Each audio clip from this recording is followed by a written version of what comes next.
So before starting this, let's know about what is hemoglobin.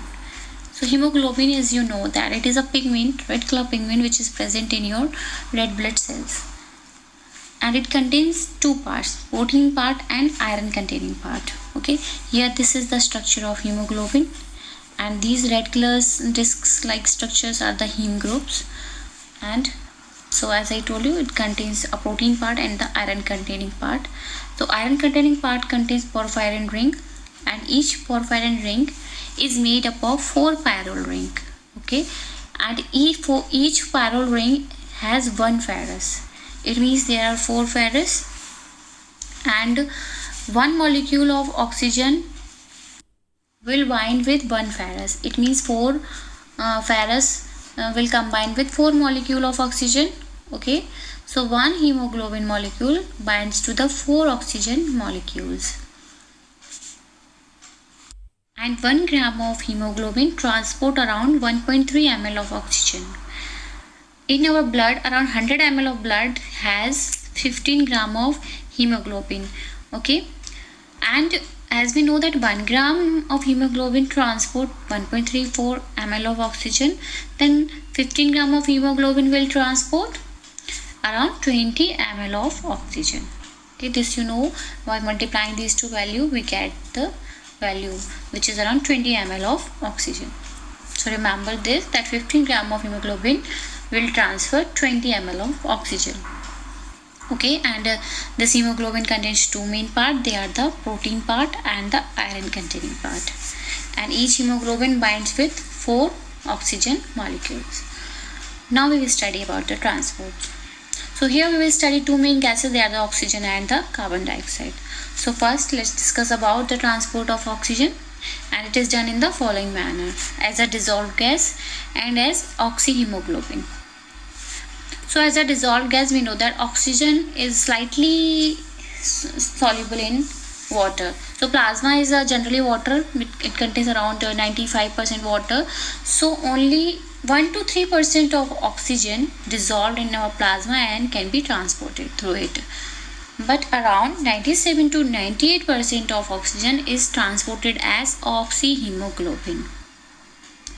And this oxyhemoglobin is formed when the oxygen combines with the hemoglobin. Okay, when oxygen combines with hemoglobin in the lungs, it forms oxyhemoglobin, and the opposite happens in your tissues. This oxyhemoglobin dissociate and we get hemoglobin and oxygen. So this is a temporary and short-lived complex. Okay, so is it clear that oxygen is transported as a dissolved gas in plasma through plasma and as oxyhemoglobin when oxygen combines with the hemoglobin. Let's move ahead. Now we will study about oxygen dissociation curve, or we call it oxyhemoglobin dissociation curve. So this curve helps to understand the saturation of hemoglobin with the oxygen at different partial pressure. Okay, so the saturation of hemoglobin, it means the formation of oxyhemoglobin, and the shape of this curve is S shape, and this type of curve is known as sigmoid curve. Okay, so see this curve. On the x-axis you will see the partial pressure of oxygen is written, and on the y-axis the oxygen saturation of hemoglobin.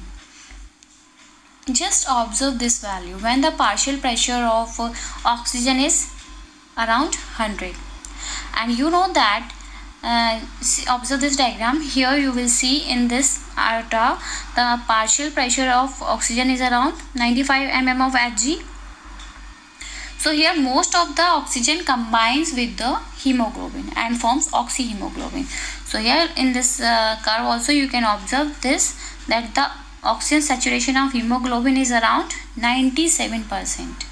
Okay, so when the partial pressure of oxygen is around 100, then most of the oxygen combines with the hemoglobin and forms oxyhemoglobin. And when the partial pressure is around 40, when here you will observe in this, when the oxygen is absorbed by the tissues, then this pressure, which is around 95 mm of Hg, it reduces to around 40 mm of Hg. Okay, so this pressure reduces, and here you will observe that the oxygen still binds with the hemoglobin, and its percentage is around 70%. Okay, and below, when the pressure is around 28 mm of Hg, you can see only the 50% of oxygen combines with the hemoglobin to form oxyhemoglobin, right? So as the partial pressure of oxygen increases, this shape will move towards the left hand side. Observe this diagram now.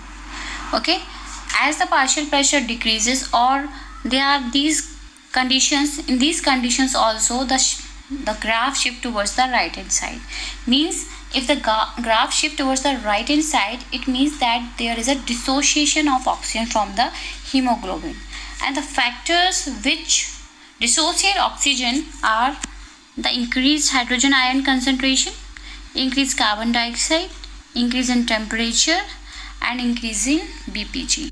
And the full form of BPG is 2,3 biphosphoglycerate. Okay, so let's discuss about the hydrogen ion concentration. As the pH decreases, the affinity of the hemoglobin for the oxygen also decreases. Okay, and in this way the oxygen dissociate from the hemoglobin. So this increase in hydrogen ion concentration decreases the affinity of the hemoglobin for the oxygen. Next is the increase in carbon dioxide. As the partial pressure of carbon dioxide increases, and we know that carbon dioxide also combines with the hemoglobin, it means that the oxygen start dissociating from the hemoglobin. Okay, and we can say that hemoglobin releases oxygen more readily. Next is about the temperature. As the temperature increases, then also the oxygen dissociates. Increase in BPG. The BPG is a substance which is found in red blood cells, that is 2,3 biphosphoglycerate, and this also decreases the affinity of hemoglobin for oxygen. So these all are the factors which helps in the dissociation of oxygen, right? And here one more thing I would like to clear, that when a hemoglobin is completely converted into oxyhemoglobin, okay, when this hemoglobin is completely converted into oxyhemoglobin, the hemoglobin is said to be fully saturated. Okay, but if the hemoglobin is combines with two molecules of oxygen, then we say that hemoglobin is partially saturated. Okay, because we know that the hemoglobin has the affinity to combine with the 4 molecule of oxygen. Now we will discuss about how the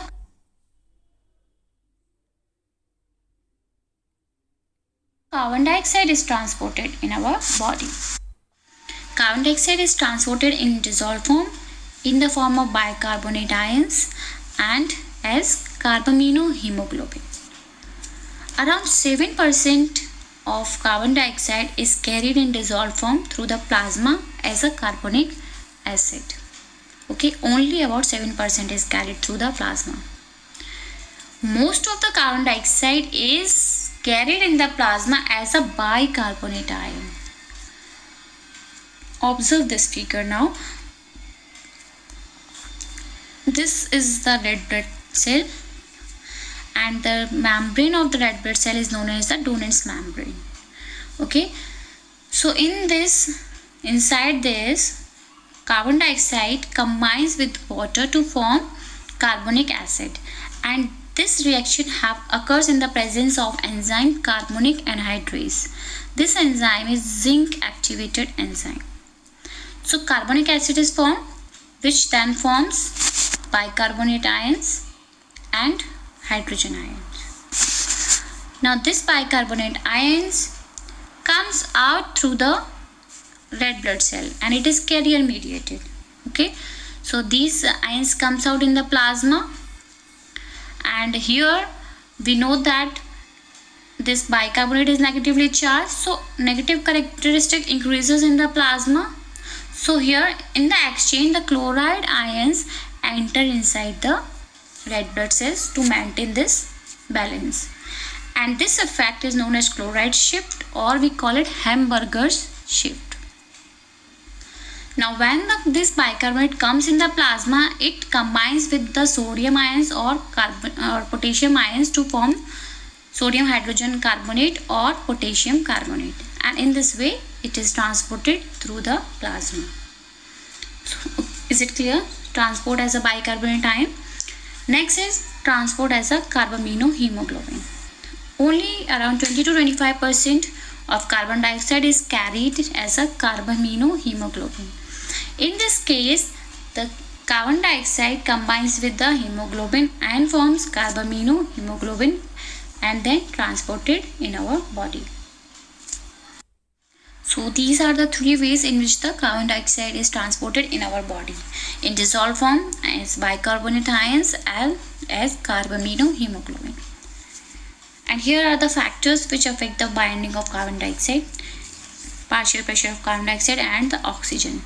If the partial pressure of carbon dioxide is more and of oxygen is less, then more of the carbon dioxide binds with the hemoglobin and can be transported. And if the partial pressure of oxygen is more, then opposite happens, means carbon dioxide dissociates. Okay, so this is all about transport of carbon dioxide and oxygen. Thank you for listening.